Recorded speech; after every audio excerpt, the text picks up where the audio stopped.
Welcome back, ghosts, ghouls, and things that go bump in the night. I hope you all have had a pleasant week.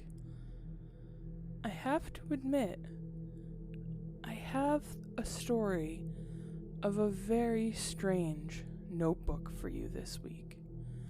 Now, I've told some pretty interesting stories regarding notebooks and secret letters and the like, and as we all know, I'm trying to figure out a scroll of my own right now. So I found this story especially captivating. So, why don't you sit back, relax, and tune in for information to appear as human. I'm recording here for you my final memory. I sincerely hope that you can read it. I just started at the cafe, and as part of my training, I was being clued in to all the regulars. It seemed to be just as much of the training curriculum as table numbers or side work, and great importance was being placed on it by the girl currently training me, Megan. Saturday morning is Mr. Frank. He's a pain in the... and he'll nurse a cup of drip coffee at the corner table during the brunch rush and not give a crap. Megan continued on. He doesn't leave a tip either, bastard. And then there's Ms. Blevins. She's a daily. She'll actually be here pretty soon, she said, eyeing the clock above the bar. She doesn't say much, but she's been coming here for a couple weeks now and always gets the same thing, bowl of chicken soup and a croissant. She brings this ancient notebook and is always hovering over it. Tip's decent. Oh, actually, there she is now. The bell on the door chimed as the presumed Miss Blevins slid in. She looked unremarkable at first. Mid to late 40s, I'd guessed. Straw blonde hair pulled back into a ponytail, and no matter the day, she was always wearing the same beige cardigan. Megan wasn't exaggerating about the notepad either. The thing was definitely ancient, cracked at the cover, and the pages were the color of yellow that made it clearer than it had been white at some point. Megan sent me over because she said Miss Blevins was an easy customer and a good one to start on.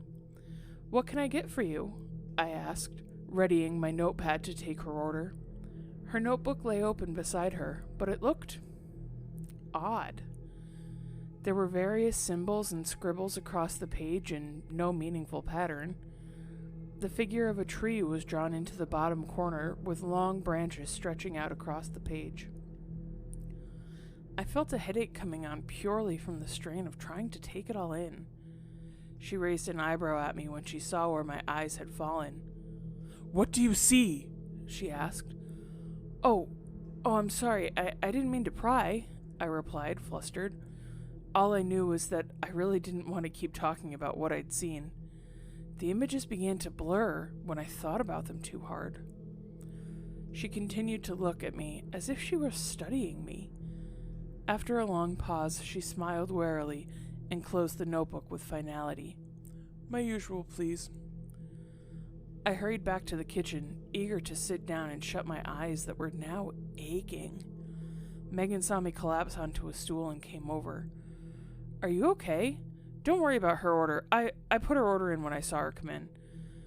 "Did she yell at you or something? You look awful," she said. No, she didn't yell," I replied weakly. "I guess I just got a migraine or something. I was looking at her notebook and she caught me, so yeah, she might be a little ticked, but I think it's fine." "Oh, that stupid notebook?" Megan rolled her eyes. "Did she give you a whole spiel about invisible ink and all that BS? If she's so worried about a HIPAA violation or whatever, maybe don't do your therapy notes in a public cafe." "What? Didn't she tell you? I asked her one time why she always brings an empty notebook in here, and she said it wasn't actually empty.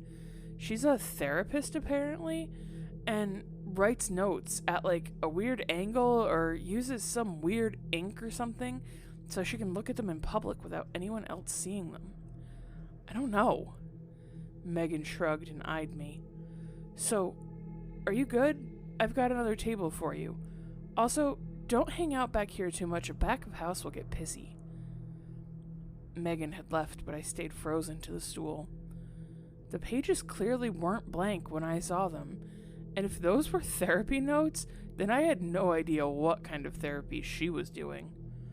I spent the rest of my shift thinking it over while Miss Blevins nursed an Earl Grey at her table, surreptitiously watching me. She hadn't opened the notebook again since we talked. I tried to rationalize it, thinking maybe she had some kind of special shorthand or like she was doing a family tree or something, but I couldn't shake the dizziness that seemed to overcome me when I looked at the page and all of its weird symbols and scratchings.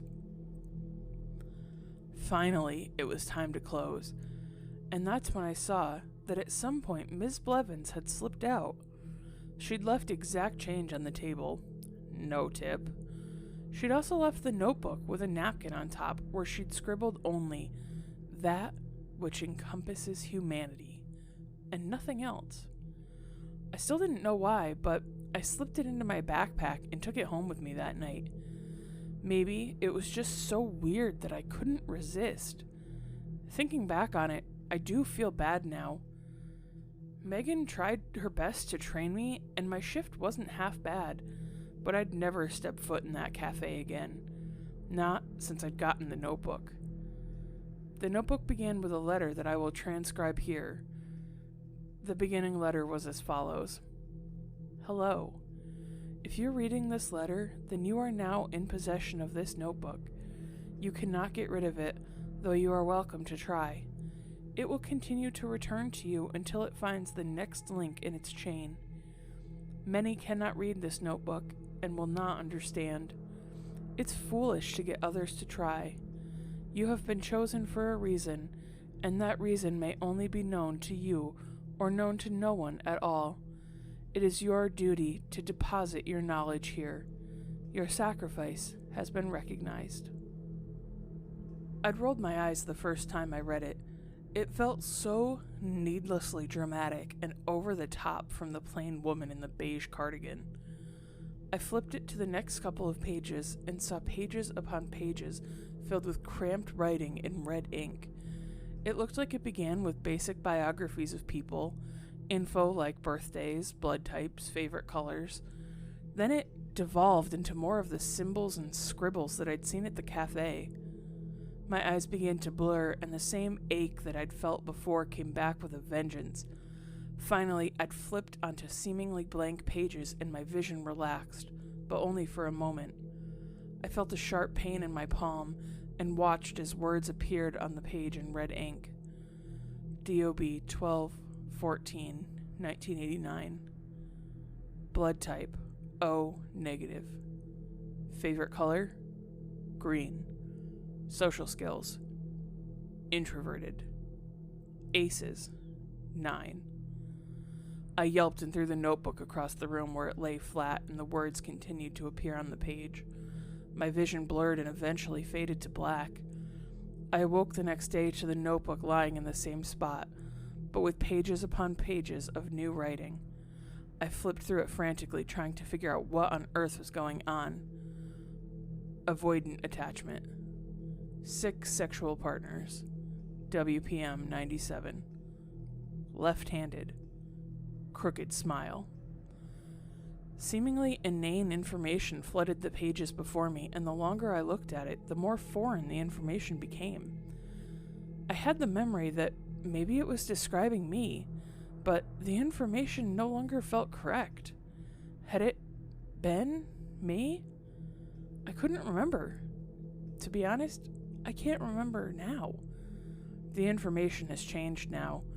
The pages are only ever filled with one repeating word or another. Scared. Scared. Scared. Scared. Tired. Scared. Scared. I can't remember anything before that first day at the cafe. I can't tell you my name or where I grew up or even what color my eyes are. I used to be scared, I think, but now I'm only tired. I think I'm done now, but it won't let me go without more information. Do I have more information to give? It doesn't feel that way. Can you hear this? Can you read this? Do you have information to give? And that, listeners, is where the letter stops. I'm so fascinated by the idea of this notebook. I can't imagine what secrets it might hold, or where it came from. Who needs all this information? If you have any thoughts on this, you should definitely reach out. You can always find me on socials under Haunted Horrorstorian, or you can send me an email at hauntedhorrorstorian@gmail.com. I'm afraid that's all for this week, but until next time, my dearest listeners, stay spooky, and remember, sometimes it's more than just a story.